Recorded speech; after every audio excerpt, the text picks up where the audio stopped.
আসসালামু আলাইকুম। দুপুর 2:55 আজ বুধবার।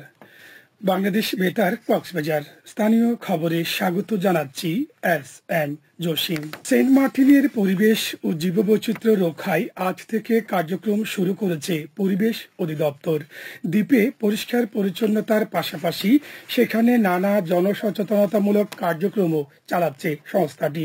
বঙ্গোপসাগরের মধ্যে 8 বর্গ কিলোমিটার আয়তনের প্রবাল সমৃদ্ধ দ্বীপটিতে সরকার ঘোষিত সিদ্ধান্ত অনুযায়ী 1 ফেব্রুয়ারি থেকে পর্যটকবাহী জাহাজ চলাচল বন্ধ রয়েছে। পর্যটক শূন্য থাকায় দ্বীপের পরিবেশ উন্নয়ন ও জীববৈচিত্র্য রক্ষার কাজ এখন পুরোদমে শুরু করা হয়েছে বলে জানিয়েছেন পরিবেশ অধিদপ্তর কক্সবাজার কার্যালয়ের উপপরিচালক মোহাম্মদ জমির উদ্দিন।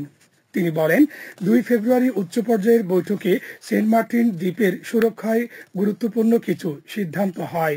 এর মধ্যে বর্জ্য ব্যবস্থাপনা এবং খাওয়ার পানির সংকট নিরসন ও জীববৈচিত্র্য সংরক্ষণের উপর বেশি গুরুত্ব দেওয়া হচ্ছে। দ্বীপের কোনো কোনো জায়গায় প্লাস্টিক সহ বর্জ্য পড়ে আছে, তা ড্রোনের মাধ্যমে শনাক্ত করার কাজ শুরু হয়েছে জানিয়ে মোহাম্মদ জমির উদ্দিন জানান, দ্বীপের সুরক্ষায় করণীয় ঠিক করতে বিভিন্ন শ্রেণী পেশার মানুষের সঙ্গে বৈঠক করা হবে। এরপর 10 বা 12 ফেব্রুয়ারি থেকে বর্জ্য অপসারণ কাজ চলবে। একবার ব্যবহৃত পলিথিন ও প্লাস্টিকজাত পণ্যের ব্যবহার বন্ধে সরকার এখন কঠোর অবস্থানে। এসব পণ্যের বিকল্পে পাট ও পাটজাত পণ্যের বহুমুখী ব্যবহার নিশ্চিতে কাজ করা হচ্ছে। কক্সবাজারে 5 দিনব্যাপী বহুমুখী পাট পণ্য মেলার উদ্বোধনকালে বললেন বস্ত্র, পাট এবং বাণিজ্য মন্ত্রণালয়ের উপদেষ্টা শেখ বশির উদ্দিন। অপরদিকে পাট ও পাটজাত পণ্য ব্র্যান্ডিং করাই মেলায় অংশ নেওয়ার মূল কারণ বলে জানিয়েছেন উদ্যোক্তারা। বিস্তারিত শুনুন প্রতিবেদনে। কক্সবাজারে শুরু হয়েছে 5 দিন ব্যাপী বহুমুখী পাট ও পাটজাত পণ্যের মেলা। সৈকতের লাবণী পয়েন্টে পাট অধিদপ্তর, জেলা প্রশাসন ও জুট ডাইভার্সিফিকেশন প্রমোশন সেন্টার জেডিপিসির আয়োজনে শুরু হয় এই মেলা। গতকাল সন্ধ্যায় মেলার উদ্বোধন করেন বস্ত্র ও পাট এবং বাণিজ্য মন্ত্রণালয়ের উপদেষ্টা শেখ বশির উদ্দিন।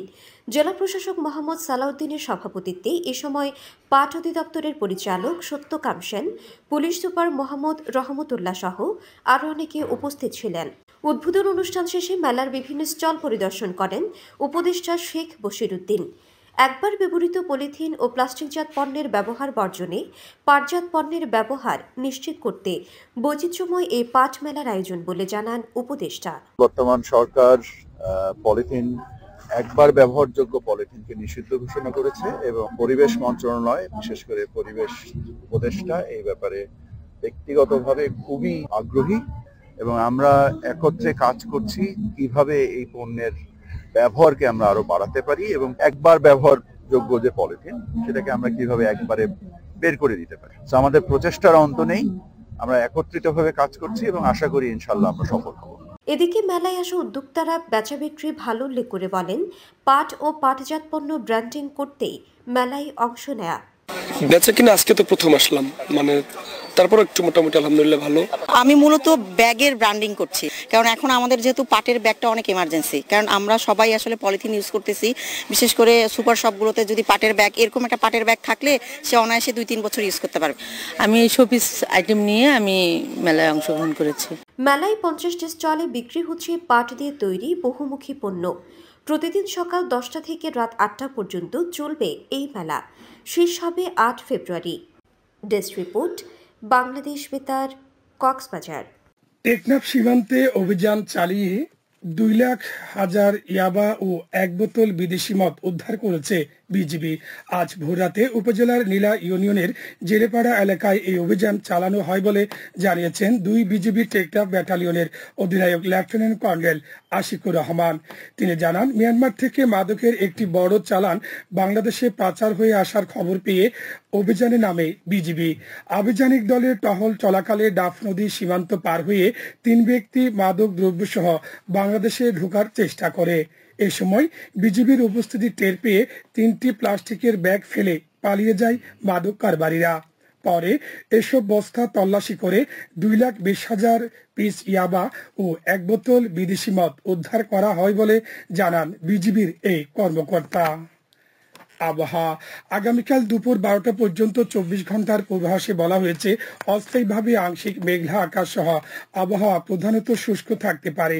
সেই সাথে মধ্যরাত থেকে সকাল পর্যন্ত হালকা থেকে মাঝারি কুয়াশা পড়তে পারে। কক্সবাজার সমুদ্র বন্দরের জন্য কোনো সংকেত নেই। আগামী 24 ঘন্টায় দিন ও রাতের তাপমাত্রা প্রায় অপরিবর্তিত থাকতে পারে। আজ সূর্যাস্ত যাবে সন্ধ্যা 5:44। আগামীকাল সূর্যোদয় হবে ভোর 6:28। আজকের সর্বনিম্ন তাপমাত্রা ছিল 18 ডিগ্রি সেলসিয়াস এবং সর্বোচ্চ তাপমাত্রা ছিল 27.8 ডিগ্রি সেলসিয়াস। এখন জানিয়ে দিচ্ছি বাঁকখালী নদীর মোহনা ও সংলগ্ন এলাকার সামুদ্রিক জোয়ার ভাটার সময়সূচি।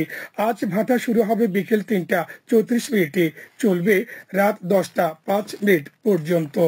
জোয়ার শুরু হবে রাত 10:05, চলবে রাত 3:46 পর্যন্ত। পুনরায় ভাটা শুরু হবে রাত 3:46, চলবে আগামীকাল সকাল 10:17 পর্যন্ত। খবর শেষ হলো। আমাদের পরবর্তী খবর প্রচারিত হবে আগামীকাল সকাল 9:25।